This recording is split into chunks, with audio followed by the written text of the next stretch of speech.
తిరుపతి శివజ్యోతి నగర్లోని శ్రీ రాజరాజేశ్వరి దేవి జ్ఞానపీఠం శ్రీరామమూర్తికి చెందిన స్థలాన్ని కూటమి నేతలు కబ్జా చేయడంపై స్వామీజీలు ఆగ్రహం వ్యక్తం చేశారు. సాధు సంత్ పరిషత్ సాధువుల ఆధ్వర్యంలో తిరుపతిలో నిరసన ర్యాలీ చేపట్టారు. ఈ నిరసనకు 20 మంది స్వాములకు మాత్రమే పోలీసులు అనుమతినిచ్చారు. కూటమి నేతలు కబ్జా చేసిన ప్రాంతానికి పాదయాత్రగా వెళ్లి పరిశీలించారు. కూటమి పాలనలో తమ స్థలాలకు రక్షణ కరవైందని స్వామీజీలు ఆవేదన వ్యక్తం చేశారు.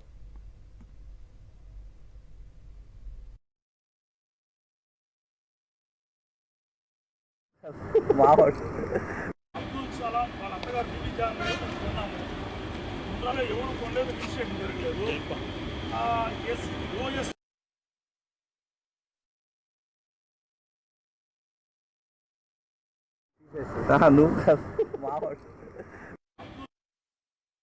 మా మఠ పీఠాధిపతి అయినటువంటి శ్రీ మూర్తి స్వామీజీ వారు వారి యొక్క ల్యాండ్ని కబ్జా చేశారని, వారి ల్యాండ్లో ఇతరులు బిల్డింగ్ కడుతున్నారని మాకు చెప్పడం జరిగింది.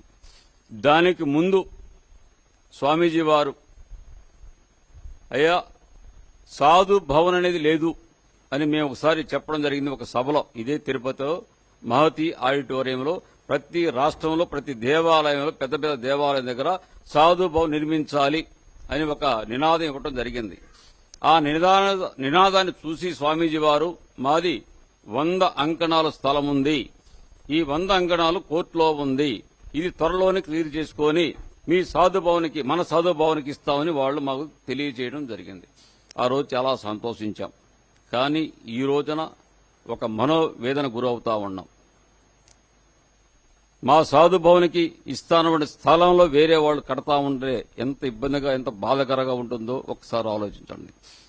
కాషాయం అనేది అందరూ వేయలేరు, వేయాలంటే ఒక ధైర్యం ఉండాల.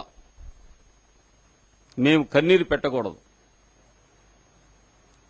నిద్ర లేచిన కాడి నుంచి మేము మా పూజలు మా జపాలో ఉంటాం. మమ్మల్ని ఎవరూ ఇబ్బంది పెట్టకూడదు. మా కన్నీరు ఎంత భయంకరంగా ఉంటుంది అంత భయంకరంగా ఉంటుంది. మేము ఎవరిని చెప్పించాం, మేము ఎవరి జోలికి పోం.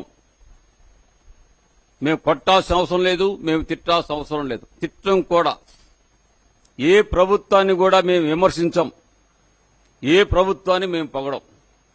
ప్రభుత్వాలతో మాకు పని లేదు, మా సాధు సంతులే మాకు ముఖ్యం.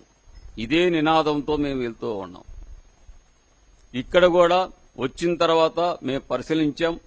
ఈ పరిశీలన ప్రకారం కొన్ని సంఘటనలు జరిగినాయి. చాలా బాధాకరమైన విషయంగా మేము పరిగణలో తీసుకుంటా ఉన్నాం. మన హిందూ ధర్మంలో ఏమరంటే ఒకరికి సమస్య అంటే మనకెందుకులే అనే పరిణామాల్లో ఉన్నాం ఈ రోజుల్లో. ఈ రోజు నాకు ఒక చిన్న సమస్య అంటే సాధు సత్ పరిషత్ వారు ఎవరో నన్ను ఇక్కడ బెదిరించి మిమ్మల్ని ఇక్కడి నుంచి ఏమైనా చేస్తామని బెదిరించి దుష్భాషలు ఆడితే మా స్వామీజీ గారు వాళ్ళు వెంటనే స్పందిస్తూ ఆయనకు మేమున్నామని చెప్పి ఇక్కడ తిరుపతికి రావడం జరిగింది. 2000 మందితో ఈ ఒక సైన్యం వీళ్ళు ఉప్పెన్నలాగా నా కోసం వచ్చారు. ఇక్కడ వచ్చి మేము డిపార్ట్మెంట్ గా కొన్ని ఆక్షేపణలు పెట్టారు. ర్యాలీ చేయకూడదని ఇక్కడ కొన్ని 41 యాక్ట్ ప్రకారం కొంచెం మేము 38 ప్రకారం మేము అనుసరించాలి. కాబట్టి మేము ప్రభుత్వము మరియు చట్టాన్ని మేము గౌరవిస్తున్నాం. అందుకు మేము స్థలం దగ్గర వెళ్లి నిరసనగా ఊరికి వెళ్లి వచ్చాము. ఎక్కడ నినాదాలు మేము చేయలేదు. ఇది నా డాక్యుమెంట్స్, ఇది ఆల్రెడీ కోర్టులో ఉండే ఆర్డర్ కోర్టులో ఉంది. అదేవిధంగా 79 నుంచి నాకు మదర్ డాక్యుమెంట్స్ ఉన్నాయి. ఈ డాక్యుమెంట్స్ నాకు ఎంఆర్ఓ గారు ఇచ్చిన రిపోర్ట్ ఉంది. ఎంఆర్ఓ గారు నాకు ఆల్రెడీ రిపోర్ట్ ఇచ్చారు, ఇది నాదే స్థలం అనేసి. ఆల్రెడీ కోర్టులో ఉండే స్థలాన్ని వీళ్ళు ఇప్పుడు ఉండే ఎంఆర్ఓ గారు ఇప్పుడుండే వాళ్ళకి అధికారంగా ఉంది అని బలం ఇచ్చేశారు. నాకు ఆల్రెడీ ఇచ్చి ఇప్పుడు మళ్ళీ వీళ్ళకి ఎలా ఇస్తాడు? నాకు భూమి లేదన్నారు. నా దగ్గర 79 భూమి ఉంది. ఇది నిజంగా ఒక మఠాధిపతులు మాకే ఇలాంటి ఎదురు దెబ్బ తగులుతా ఉంది, మేమే ఇలాంటి పరిస్థితుల్లో నేను నిలుచుకోవాలంటే సామాన్య వ్యక్తి పరిస్థితి ఎలా ఉంటుంది? ఇది చాలా దారుణమైన పరిస్థితిగా నేను భావిస్తున్నా. నాకు అండగా నిలిచేకి ఈరోజు మా స్వామీజీలు, ఇది నాకు తెలిసి తిరుపతిలోనే కాదు భారతదేశంలో మొదటిసారి జరిగిన సంఘటన. ఎందుకంటే ఒక పీఠాధిపతికి ఒక సమస్య అంటే ఎక్కడే గాని సాధు పరిషత్ వాళ్ళు మేమున్నామని చెప్పి యావత్ భారతదేశం మొత్తానికి పిలుపు ఇక్కడ నా కోసం మద్దతు పలికేకి వచ్చినారు. వాళ్ళకి నేను కృతజ్ఞంగా ఉంటాను. దీంట్లో మేము చెప్పేది ఏంటంటే వీరి దగ్గర లింక్ డాక్యుమెంట్స్ ఉన్నాయి, ఒరిజినల్స్ ఉన్నాయి. రిజిస్ట్రేషన్ చేసుకుంది 1970లో 97లో 2011లో రిజిస్టర్ జరిగింది, కొంత డాక్యుమెంట్ ఉంది. అలాగే వీళ్ళు నలుగురు కలిసి తీసుకున్న వాళ్ళు ఉన్నారు. అయితే ఇప్పుడు దీంట్లో కన్స్ట్రక్షన్ చేస్తున్న వ్యక్తికి ఈ డాక్యుమెంట్లో ఉన్న వ్యక్తికి సంబంధం లేదు. అయితే ఇక్కడ బిల్డర్ ఎవరికి ఇచ్చాడనే బిల్డర్ అనేది అతని దగ్గర డాక్యుమెంట్స్ లేవు.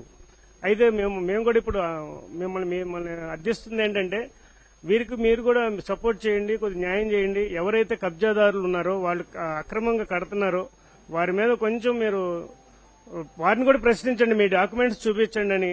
ఇక్కడ ఎందుకంటే ఇది మన భారతదేశంలో అత్యంత పవిత్రమైనటువంటి పుణ్యక్షేత్రం తిరుపతి. వారికి దేశాల్లో ఇంత ఏ స్వామీజీకి లేవు అన్ని ఆశ్రమాలు. దాదాపు ఎంటైర్ ఇండియాలోనే అన్ని దేశాల్లో ఆశ్రమాలు గాని గుడి గాని కట్టి నడుపుతున్న వ్యక్తి ఏకైక మూర్తి స్వామి అని చెప్పాలి. ఈయన మీద మరి అలిగేషన్స్ రావటం లేకపోతే కబ్జా చేయటం ఇదంతా కూడా ఆయన్ని కించపరచడానికి గాని లేకపోతే ఆయన దగ్గర నుండి లబ్ధి పొందడానికి చేసే కుట్రని మేము భావిస్తున్నాము. మా యొక్క సనాతన సాధు సంత్ పరిషత్ జాతీయ స్థాయిలో ఎస్ఎస్పీ నుండి మేము రావడం, ఈరోజు స్థలం పరిశీలించడానికి రావడం జరిగింది. పరిశీలించాము, అక్కడ కన్స్ట్రక్షన్ జరిగిపోయింది. ఈయన ఆల్రెడీ కోర్టులో పెట్టుంది, ఇంజక్షన్ ఆర్డర్ చేసి ఉంది.